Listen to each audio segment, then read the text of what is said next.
Selamat pagi, saudara yang terkasih di dalam Kristus. Shalom. Saudara, saya bersyukur kepada Allah karena Ia masih memberikan kepada kita nafas kehidupan. Mari kita bersyukur kepada Allah dan berdoa untuk mempersiapkan hati kita untuk mendengarkan suara hatinya pada pagi ini. Kita berdoa.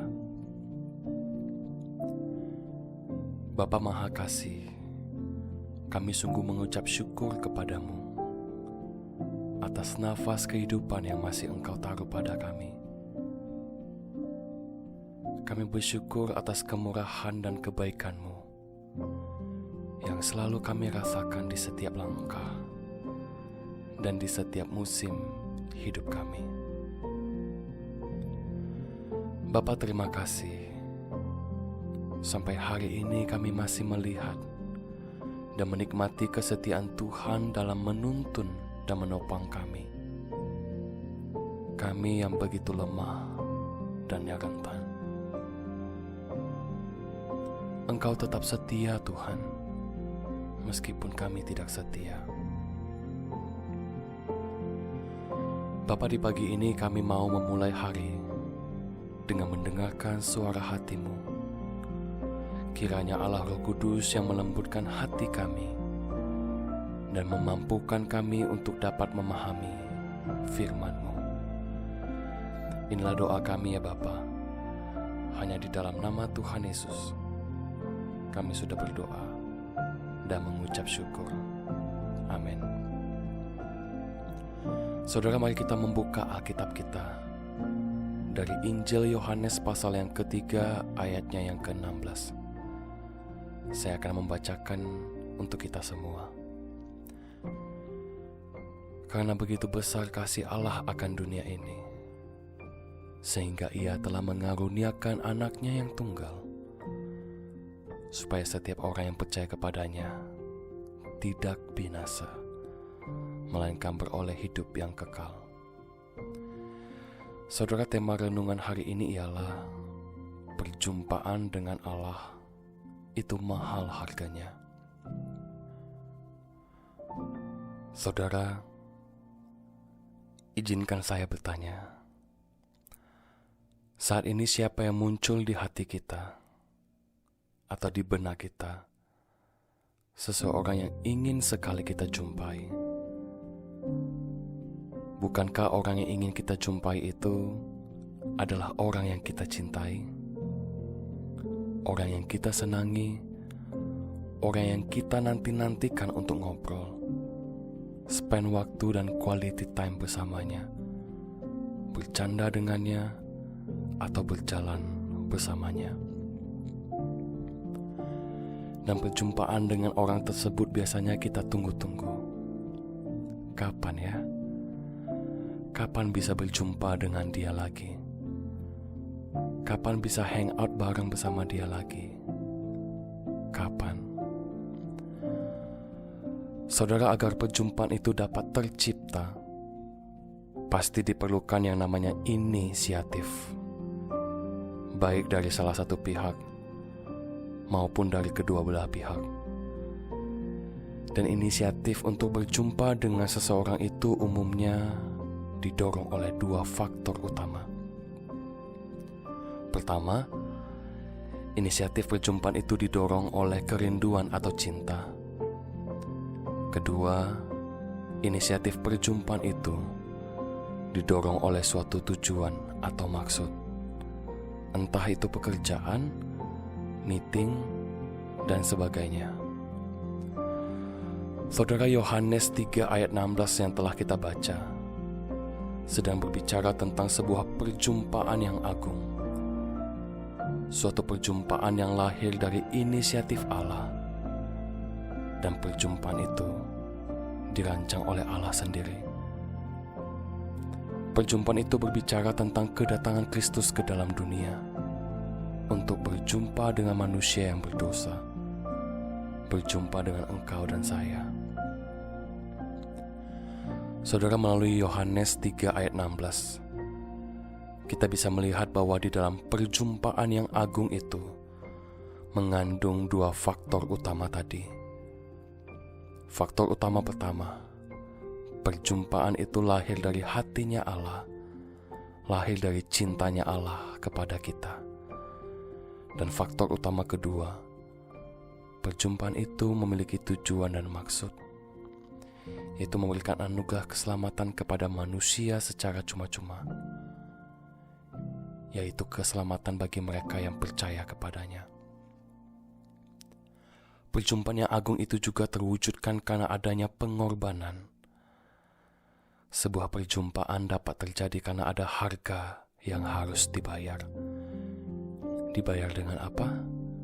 Dibayar dengan pengorbanan, jerih lelah, usaha, dan sebagainya.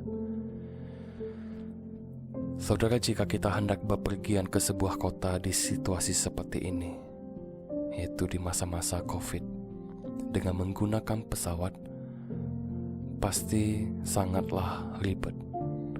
Kenapa? Kalau dulu sebelum COVID, kalau mau naik pesawat, kita cukup beli tiket pesawat, ke bandara, naik pesawat, masalah selesai. Kalau sekarang, ada beberapa syarat yang harus kita penuhi. Kita harus swab atau PCR. Sebelum keberangkatan, kita harus standby di bandara lebih lama dibandingkan sebelum COVID melanda. Kita juga harus selalu pakai masker. Kita yang tidak terbiasa menggunakan masker biasanya merasakan risih atau tidak nyaman. Sentuh ini dan itu harus pakai sanitizer. Kemudian setelah kita tiba di kota yang dituju, kita harus isolasi mandiri sebelum berjumpa dengan seseorang. Jadi ada harga yang harus dibayar untuk bisa berjumpa dengan seseorang. Untuk menciptakan sebuah perjumpaan, kita harus rela berkorban, siap untuk berjerih lelah, dan lain-lain.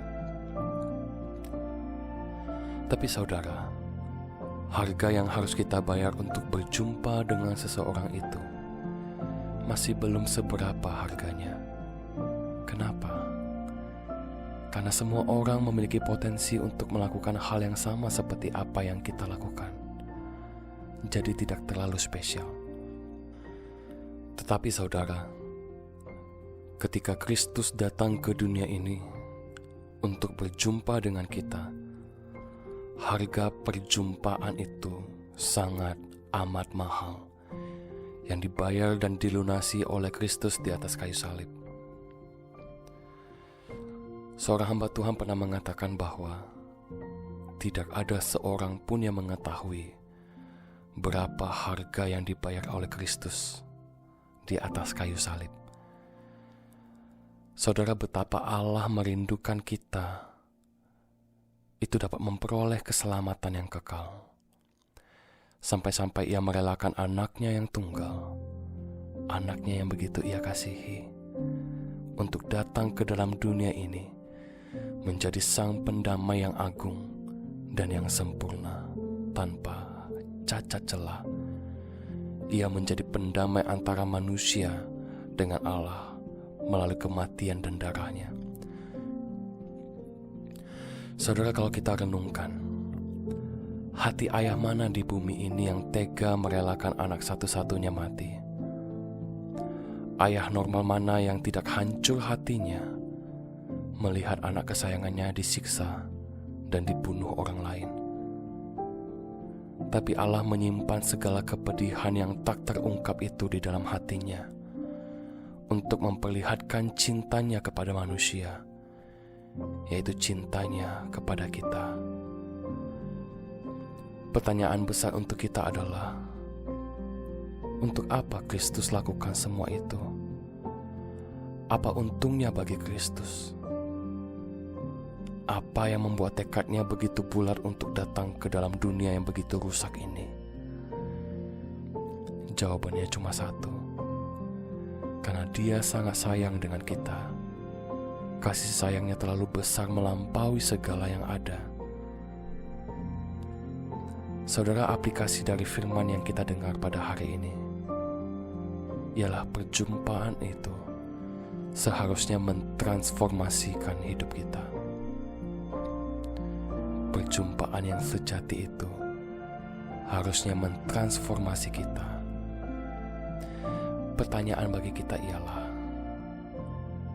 apakah perjumpaan itu menggugah hati kita, mentransformasi pribadi kita?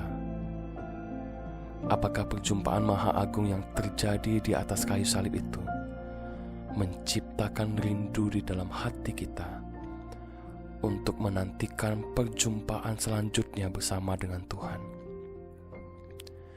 Apakah perjumpaan di atas kayu salib itu mendesak dan mendorong hati kita untuk rela bangun pagi-pagi dan berlutut di hadapan Allah, cerita dan curhat kepada Tuhan? Atau jangan-jangan perjumpaan itu hanya terjadi sekali, yaitu di atas kayu salib, dan tidak pernah terjadi lagi? Saudara, jangan sampai perjumpaan itu menjadi tawar dan hambar. Jangan sampai. Kita berdoa. Bapa, kami sudah mendengarkan suara hati-Mu. Hari ini kami diingatkan kembali bahwa perjumpaan agung yang dibayar oleh Kristus di atas kayu salib itu memperlihatkan puncak keadilan dan kasih-Mu yang terlalu besar atas kami. Kami yang tidak pantas dan tidak layak ini. Bapa, ampuni kami. Kami yang sering kali melukai dan mendukakan hati-Mu. Ampuni kami apabila kami sudah meninggalkan kasih kami yang mula-mula itu. Ampuni kami jika kami sudah mengkhianati perjumpaan yang sangat amat mahal itu dengan hidup yang jauh dari Tuhan. Bapa, kiranya Engkau masih berkenan untuk mengampuni dan melayakkan kami menjadi anak-Mu kembali, Tuhan.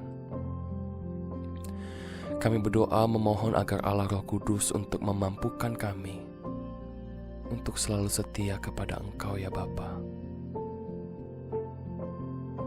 Kiranya di hati kami selalu memiliki kerinduan untuk selalu dekat dengan Tuhan dan menilai hadirat Tuhan begitu berharga dan terpenting di dalam hidup kami.